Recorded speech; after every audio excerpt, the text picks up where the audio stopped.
Delighted to be joined by Jimmy and David Furlong here at their Thistletown Stud. How are you, lads? Thanks very much for coming down, David. No problem at all. Big team of foals ready for next week's Tattersalls National Hunt Foal Sale. You must be very excited with these beautiful foals that you have. Yeah, hopefully 15 going next week, and hopefully try and keep all in one piece now is the biggest issue with this. We don't have any last minute defections, at the moment they're all standing anyhow, so we're happy with the team we have. We have some very nice foals going, so hopefully there'll be good trade there for them, the good ones anyhow. David took some of them out first, and we'll start off with this foal standing behind you. Tell us a little bit about him, Jimmy, and the dam. Yeah, this fella's a very nice foal. He's by Jesse Willowa. He's after being relocated to the Cashmans down in Ratbarry Stud, Glenview, and his mother was a very good race mare. She won 4, and she got black type, and she's small black type listed mares, listed hurdle. But and she's from a very good family. He's a nice horse with a great go on him. Yeah, the stallion's doing well at the moment. He's getting plenty of winners in France from, I'd call him, maybe lower grade mares, and he has his best crops to come, so I think he should have plenty of very good winners over the next coming seasons, and he's already a proven grade 1 sire as well. The second foal that we've seen out, a walk in the park colt out of a half sister to Brave Man's Game. Tell us a little bit about this lad.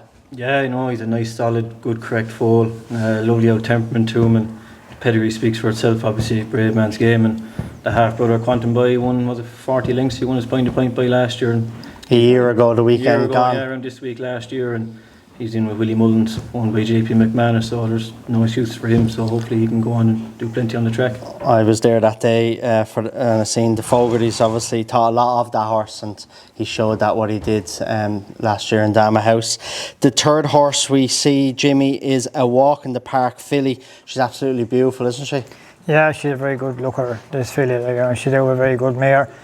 5 and 20. She was rated 140 hours, and she won 6, and she got grade 1 place as well. She was a very nice one. But this filly really fills the eye. She's a lovely filly, and she's a great walk on her. And she stands up a very nice individual. The next one we see is a beautiful son of Blue Brazil, David. Colt, tell us about this lad. Yeah, he's out of a 5-time winning presenting mare, and the mare's first 2 produce both won. Both won their point of points for Colin Bowe, his 6-year-old Moon over Mexico, and he won first time out for Charlie Longson.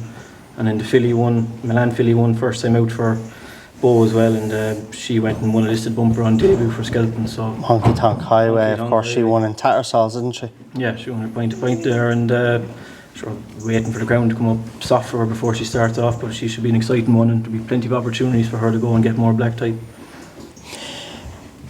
Walk in the park, who is lot 256, another filly, Jimmy. Beautiful filly too. Yeah, a fine big scopy filly with a great walk on her. The dam is a half sister of the Cockney Sparrow, which was a very good. He was grade 1. She was grade 1 place with John Quinn, and she was very unlucky that she was killed she died as a 5-year-old. She didn't fulfil her true potential. But this filly is out of Cockney Wren, and she won 3, and she's small black type as well. So she's a very well bred filly with a big walk to her, and she stands up a nice individual, scopy individual. Another Blue Brazil colt, David. Yeah, he's a fine big strapping horse. The dam herself, she won on the flat and over jumps. Got herself some grade 3 place black type as well, and we sold the full brother here last year as well. He sold well, he made 67,000. Kieran Shields, a good judge, bought him. He's a fine good correct foal, and hopefully he'll do well. He doesn't lack in size, does he, like his mother? He's a big strapping horse. The mare herself's a fine big 16-2 mare, and he'll end up being similar size, if not maybe an inch bigger. And then the last one we've seen, David, a colt by Vadamos. Like most Vadamoses, always very elegant and pretty horses, aren't they? Yeah, I know, he's a gorgeous horse, and he's out of a Martlin mare as well, and she really throws quality into her stock. She's had a Soldier Fortune 2-year-old with Peter Nolan, and Aidan Murray bought the Postword colt over last year, so 2 judges bought them, and hopefully we can get another good judge to buy him this time around. And Poet's Word, of course, very popular this year in the store sales. Yeah, very exciting now to see, and we've plenty of young sires out there now at the moment, like him and Crystal Ocean with their Vadamos's first national hunt crops there to come, so we probably need something there to fill the gap there now. We've to take up from Walk in the Park with Blue Brazil, Jukebox Jury, probably the 3 main ones. Maybe Juice on Wall that's starting off. We're kind of need now another sire to kick on them and take up the mantle as well from them. With the sires, Jimmy, do you find it difficult to, when you're sitting down planning where you're going to send them broodmares next? Sure, absolutely, sure. The top sires like Walking Park and Blue Brazil, like they're getting expensive now, like, you know, and you need a good mare to bring to them to hopefully to throw a nice individual, like to try and get your money back, like at least, but also to give the mare a chance to get off the ground. Like Walking Park is a phenomenal sire, like, you know, on top, and has proven and will be only getting better as his main crops come on board now. But it's very important to try and give your young mare, especially, a good start, to try and get a nice individual on the ground by a proven sire first time. Like, you know, that's the way we look at it with the younger mares. And send them to that proven one, rather absolutely, try and get them going. And we give them 2 or 3 on the ground and give them a chance to get going.